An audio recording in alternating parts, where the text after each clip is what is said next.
Bismillahirrahmanirrahim. Assalamualaikum warahmatullahi wabarakatuh. Alhamdulillahilladzi khalaqal mauta wal hayata liyabluwakum ayyukum ahsanu amala. Asyhadu an la ilaha illallah wahdahu la syarikalah, asyhadu anna Muhammadan abduhu rasuluh la nabiyya ba'da. Amma ba'd. Kaum muslimin pecinta ilmu yang dirahmati oleh Allah Subhanahu wa taala, puji syukur kita sampaikan kepada Allah Subhanahu wa taala bahwa kita masih diberikan kesehatan, kesempatan untuk hidup, beribadah dan beraktivitas dalam rangka melaksanakan tugas kehambaan dan tugas kekhalifahan. Semoga kita selalu dijauhkan dari musibah Covid-19 ini, dan kita mohonkan supaya musibah ini cepat berlalu agar kita bisa lebih baik lagi dalam beraktivitas dalam berbagai aspeknya. Kaum muslimin yang berbahagia, pada pertemuan yang lalu kita telah membahas cara-cara mendapatkan cinta Allah. Sekarang kita akan lanjutkan agar kita tidak kecele dalam hidup ini tentang syarat amal ibadah yang diterima oleh Allah Subhanahu wa taala yang bernilai pahala. Sebab tidak semua amal ibadah yang mungkin menurut kita sudah berpahala tetapi belum menurut Allah, bahkan dapat mengantarkan kita ke nerakanya Allah Subhanahu wa taala. Jadi kaum muslimin jangan GR dulu mentang-mentang kita sudah sekian lama salat wajib dan sunnah, puasa wajib dan sunnah, zakat, infak, sedekah, haji, umrah sudah berkali-kali, khatam Al-Quran sudah ratusan kali, ceramah agama di mana-mana, mengajarkan Al-Quran dan ilmu di mana-mana, karya tulis ribuan judul, donasinya banyak, anak asuhnya ribuan, dan lain sebagainya. Jangan kita GR dulu dan kita yakin karena ada syarat-syarat yang harus kita perhatikan. Semua itu belum jaminan akan diterima oleh Allah dan mendapatkan pahala dalam kita beramal ibadah. Karena itu hendaklah kita dasarkan kepada 3 hal. Pertama, iman, mengikuti syariat, dan ikhlas serta bernilai baik atau maslahat. Kaum muslimin, yang pertama, sebuah amal ibadah dinilai berpahala diterima oleh Allah. Yang pertama dasarnya adalah kita harus iman kepada Allah, Tuhan yang Maha Esa, sebagaimana Allah jelaskan dalam wahyunya. A'udzubillahi minasyaitonirrajim. Walaqad uhiya ilaika wa ilal ladzina min qablika la in asyrakta la yahbatanna amaluka wala takunanna minal khasirina balillaha fa'bud wa kun minas syakirin. Dan sesungguhnya telah kami wahyukan kepadamu dan kepada nabi-nabi yang sebelummu bahwa jika kamu mempersekutukan aku, kata Allah, pastilah akan hapus amalanmu dan pasti akan termasuk orang-orang yang merugi.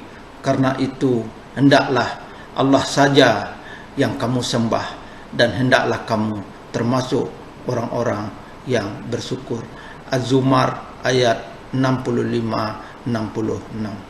Di dalam ayat lain Allah katakan, Qul innama ana basarum mislukum yuha ilayya annama ilahukum ilahun wahid faman kana yarju liqa'a rabbih fal ya'mal amalan salihan wala yusrik bi ibadati rabbih ahad. Katakanlah, sesungguhnya aku ini manusia biasa seperti kamu yang diwahyukan kepadaku bahwa sesungguhnya Tuhan kamu itu adalah Tuhan yang Maha Esa. Barang siapa yang mengharap berjumpa dengan Allah, maka hendaklah dia mengerjakan amal yang soleh dan janganlah ia mempersekutukan dalam beribadah kepada Allah. Al-Kahfi ayat 110. Siapa Allah yang Maha Esa yang kita imani itu sebagai dasar dalam kita beramal ibadah adalah sebagaimana yang tertera dalam surat Al-Ikhlas. Qul huwallahu ahad, Allahus samad, lam yalid wa lam yulad wa lam yakul lahu kufuwan ahad.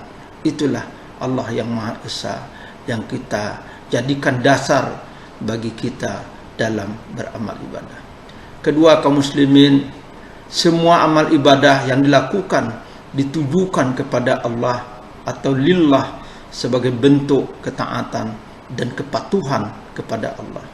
Sebagaimana firman Allah, wad'uhu mukhlisina lahuddin kama bada'akum ta'udun, dan beribadahlah kepadanya Allah dengan mengikhlaskan ketaatanmu kepadanya sebagaimana Dia telah menciptakan kamu pada permulaan, demikian pula lah kamu akan kembali kepadanya. Al-A'raf ayat 29. Yang ketiga, kaum muslimin, dalam beramal ibadah harus mengikuti syariat yang diwahyukan oleh Allah kepada nabinya, dan nabinya sekarang yang menjadi dasar bagi kita dalam melaksanakan syariat adalah Nabi Muhammad sallallahu alaihi wasallam. Sebagaimana firman-Nya, innal ladzina kafaru min ahlil kitabi wal musyrikina fi nari jahannam khalidina fiha ulaika humul sarrul bariyah. Sesungguhnya orang-orang yang kafir, yakni ahli kitab dan orang-orang yang musyrik, akan masuk ke dalam neraka jahanam. Mereka kekal di dalamnya. Mereka itu adalah seburuk-buruk makhluk. Al-Bayyinah ayat 6. Terakhir, kaum muslimin, agar semua amal ibadah kita diterima oleh Allah sebagai pahala adalah semua amal ibadah itu berdampak baik, bermanfaat, berguna, dan bermaslahat bagi diri kita dan semesta. Sebagaimana firman Allah, hal jazaul ihsani illal ihsan. Tiada balasan kebaikan kecuali kebaikan pula.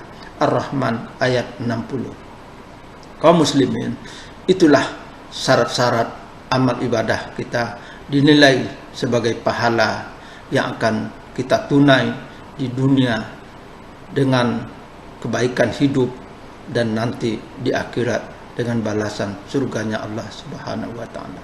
Semoga kita selalu memperhatikan 4 prinsip tadi agar semua amal ibadah kita dapat mengantarkan kita kepada kebaikan dunia dan akhirat. Amin ya Allah, amin ya rabbal alamin. Terima kasih, mohon maaf, wabillahi taufiq wa hidayah. Wassalamualaikum warahmatullahi wabarakatuh.